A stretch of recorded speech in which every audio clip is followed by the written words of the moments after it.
തണ്ണിമത്തൻ കൃഷിയിൽ വിജയവുമായി കാസർഗോഡ് പാടിയിലെ യുവ കർഷകയായ പ്രേമ. ജൈവ രീതിയിലുള്ള കൃഷിയിലൂടെ 1 ഏക്കർ സ്ഥലത്ത് നിന്ന് 1 ടൺ തണ്ണിമത്തനാണ് പ്രേമ വിളവെടുത്തത്.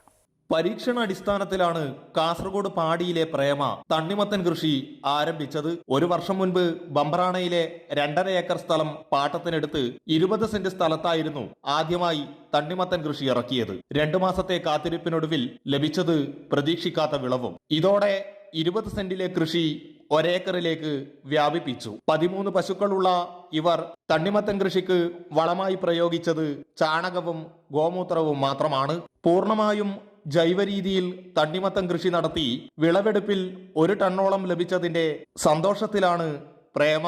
വേനൽ ചൂട് ഏറി വരുമ്പോൾ ഇത് മനസ്സ് കുളിരണിയിക്കുന്ന കാഴ്ചയും. പാടി ഗ്രാമത്തിൽ തണ്ണിമത്തൻ കൃഷി ചെയ്യുന്നത് കഴിഞ്ഞ 2 വർഷമായി ഞാൻ ഈ കൃഷി ചെയ്തുകൊണ്ടിരിക്കുകയാണ്. ഇപ്രാവശ്യം നല്ലൊരു മികച്ച വിളവ് എനിക്ക് ലഭിച്ചിട്ടുണ്ട്. തികച്ചും ജൈവ രീതിയിലുള്ള കൃഷിയാണ് ചെയ്തിരിക്കുന്നത്.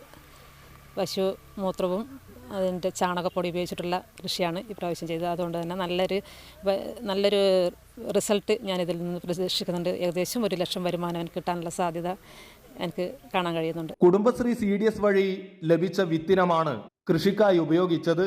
മണൽ കലർന്ന പശ്ചിമരാശിയുള്ള മണ്ണിൽ 73 ദിവസം സമയമെടുത്താണ് തണ്ണിമത്തൻ വിളവെടുപ്പിനായി പാകമായത്. തണ്ണിമത്തന് പുറമെ പച്ചക്കറിയും ചോളവും ഇവർ കൃഷി ചെയ്യുന്നുണ്ട്. പ്രേമയുടെ ഭർത്താവ് കമലാക്ഷന്റെ കൂടി അധ്വാനത്തിന്റെ ഫലമാണ് ഈ കാണുന്ന കാർഷിക വിജയം. അമൃത ന്യൂസ്, കാസർഗോഡ്.